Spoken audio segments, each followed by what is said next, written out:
Water. We treat it like it is the definition of life itself. Every mission to Mars begins with the same mantra: follow the water. Every search for habitable exoplanets filters first for the liquid water zone. Every textbook on astrobiology opens with the same assumption: life needs water the way fire needs oxygen. But what if that assumption is not a universal law of biology? What if it is just a description of the only life we have ever had the chance to study? Today, we are going to challenge one of the deepest axioms in science and ask a genuinely uncomfortable question. Could life exist without water at all? And if so, what might it actually look like? Why water is considered sacred? To answer that, we first need to understand why water is considered so essential in the first place, because the reasons are more interesting than most people realize. Water is not just a convenient liquid, it is a chemical miracle. The molecule is polar, meaning one end carries a slight negative charge and the other a slight positive charge. This polarity allows water to dissolve an enormous range of substances, making it the universal solvent. Life as we know it runs on chemistry, and chemistry requires molecules to move, meet, and react. Water makes that happen. It is the medium through which nutrients travel, through which waste is expelled, through which signals are transmitted, and through which the molecular machinery of cells operates every second of every day. Water also remains liquid across a wide range of temperatures. At standard atmospheric pressure, it stays liquid from 0 to 100 degrees Celsius, which is an impressively wide window compared to most simple molecules. It has high surface tension, which matters enormously for cells and membranes. It has a very high specific heat, meaning it resists temperature change and acts as a thermal buffer for the biochemistry inside living systems. It expands when it freezes, which is unusual and has profound consequences for ecosystems on Earth.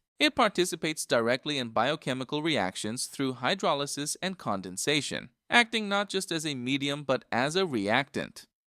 The real question we should be asking. So the question is not simply whether another liquid could replace water as a passive solvent. The question is whether any alternative solvent could match or substitute for water across all of these roles simultaneously. And here things get genuinely fascinating. Ammonia. The cold ocean alternative. The first serious candidate is ammonia. Liquid ammonia has been proposed as a potential solvent for life since at least the early 20th century, when chemist James Emerson Reynolds speculated about it in 1893.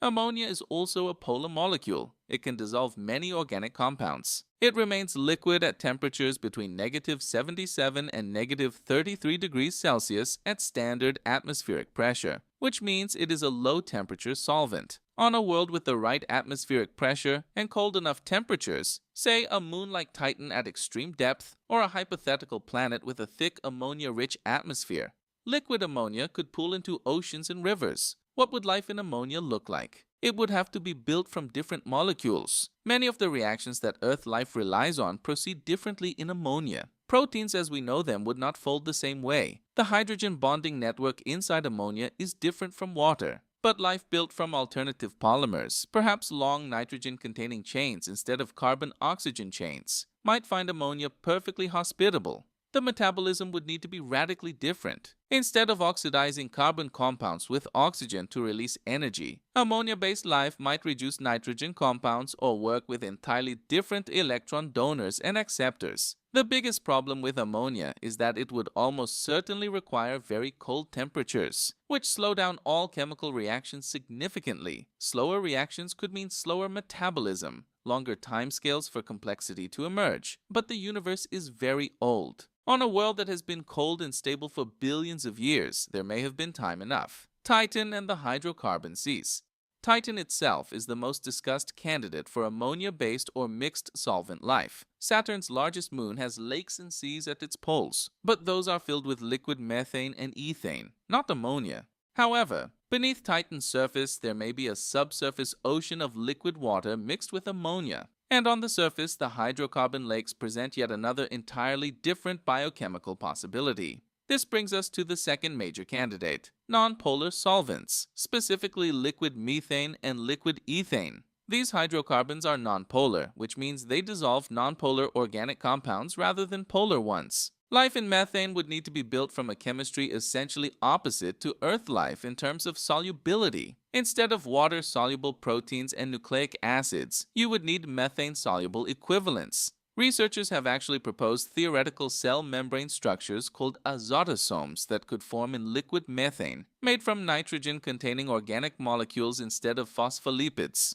Computer simulations suggest these structures could be stable and could self-assemble into vesicle-like shapes, performing the same role membranes play in Earth cells, separating inside from outside and maintaining a controlled chemical environment. The energy problem in methane is profound. Earth life largely runs on redox chemistry involving oxygen. On Titan, there is no free oxygen, but there is hydrogen gas in the atmosphere and acetylene on the surface, and the reaction between the two releases energy. Astrobiologists have noted that if something were consuming hydrogen near the surface of Titan and producing methane, that would be a metabolic signature worth investigating. Whether this represents life or purely geological chemistry remains unknown, but the thermodynamic possibility is there.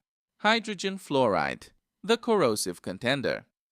The third candidate worth serious attention is hydrogen fluoride. Liquid hydrogen fluoride is an exceptionally good solvent, in some ways better than water. It can dissolve materials that water cannot. It remains liquid across a range from -83 to 19 degrees Celsius at standard pressure. It is also highly corrosive to most Earth biology, which is part of why we instinctively dismiss it. But corrosive to us does not mean hostile to hypothetical life built from scratch. Life adapted to hydrogen fluoride chemistry could potentially use molecules that are stable within it, building proteins, membranes, and genetic molecules from components that thrive in that environment. The problem is that fluorine is a relatively rare element in the universe compared to oxygen, so hydrogen fluoride oceans are probably uncommon. But rare is not the same as impossible. Sulfuric acid and the clouds of Venus. Sulfuric acid is another exotic candidate. Venus has clouds of concentrated sulfuric acid droplets in its upper atmosphere, where temperatures hover between roughly 0 and 90 degrees Celsius, quite habitable by Earth standards. The pressure is manageable, cosmic radiation is partly blocked, and the droplets could potentially serve as microenvironments for life. Could organisms exist within sulfuric acid droplets, using it as a solvent? Sulfuric acid is also polar and dissolves a wide range of substances. Some researchers, including Sarah Seeger at MIT, have explored the idea of a Venusian aerial biosphere using exactly this kind of chemistry. It would require life built from acid-stable molecules. But sulfur-containing organic compounds can be surprisingly robust. Life without any liquid at all. Now we must go deeper and ask a more radical question. All of the candidates above still assume that life requires some liquid solvent. What if life could operate without any liquid at all? This sounds almost absurd from our vantage point. Everything we know about metabolism involves molecules dissolved and moving through a medium. But consider a few extreme alternatives. Solid-state chemistry is real. Reactions happen between molecules on solid surfaces. Mineral surfaces in particular can catalyze complex organic reactions. And some researchers in origin of life science have proposed that early life on Earth may have begun on mineral surfaces long before any cell membrane or aqueous interior existed. Could a form of life persist entirely on mineral surfaces, using the catalytic properties of the surface itself to run its chemistry? It would be extraordinarily slow by our standards, but slowness is not impossibility. Plasma life, the fourth state of matter. Another extraordinary idea is plasma-based life. Plasma is the fourth state of matter, a gas of ionized particles. The sun is plasma. Lightning is plasma. Interstellar space contains plasma. In 2007, a team of researchers, including physicists at the Russian Academy of Sciences, showed that under the right conditions, plasma can form stable, self-organizing helical structures that replicate. They called these plasma crystals, and the structures showed behavior reminiscent of living systems. They could grow, they could reproduce their shape, and they could evolve under changing electromagnetic conditions. Are plasma crystals alive? Almost certainly not by any rigorous definition. But they demonstrate that self-organization, replication, and adaptation, three key properties we associate with life, do not require chemistry or water or even molecules in the traditional sense. Whether information processing and evolution could arise in plasma in a way sophisticated enough to qualify as life remains one of the deepest open questions in theoretical biology. Life beyond chemistry itself. Then there is the most speculative idea of all: life based on something other than chemistry entirely. Information processing systems can, in principle, be implemented in many physical substrates. The brain implements cognition in neurons. A computer implements computation in silicon. Could a self-replicating, evolving information processing system exist in the electromagnetic field structures of a neutron star's crust? Could life arise in the quantum states of matter under conditions so extreme that we have no laboratory analog? Physicist Freeman Dyson speculated that as the universe cools and stars die, life might eventually transition away from chemistry entirely, operating on ever slower timescales using the residual energy gradients in a dying cosmos. This is life not as biology, but as physics: pattern maintenance and replication in any medium that permits information to be encoded, copied, and selected. The problem with our search.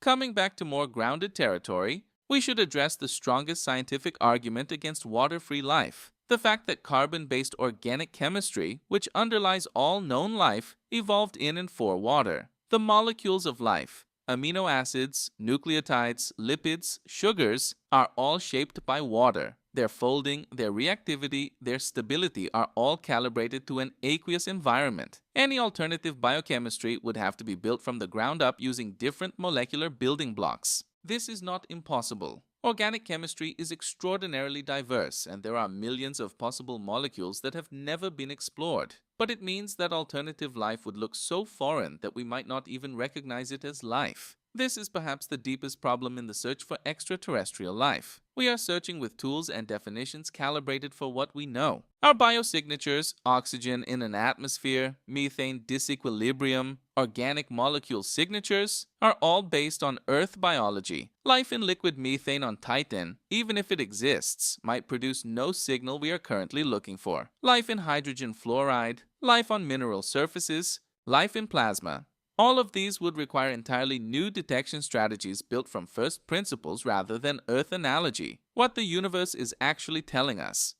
The universe contains roughly 2 trillion galaxies, each with hundreds of billions of stars, each potentially orbited by planets with every conceivable chemistry. The probability that water-based life is the only form of life to have arisen anywhere in that incomprehensible volume seems to many scientists vanishingly small. But the probability that any other form of life exists somewhere does not tell us where to look or how to look. That requires theory. It requires imagination disciplined by physics and chemistry and thermodynamics. The abstract definition of life. What we can say with confidence is this: the requirements for life are more abstract than the requirements for Earth life.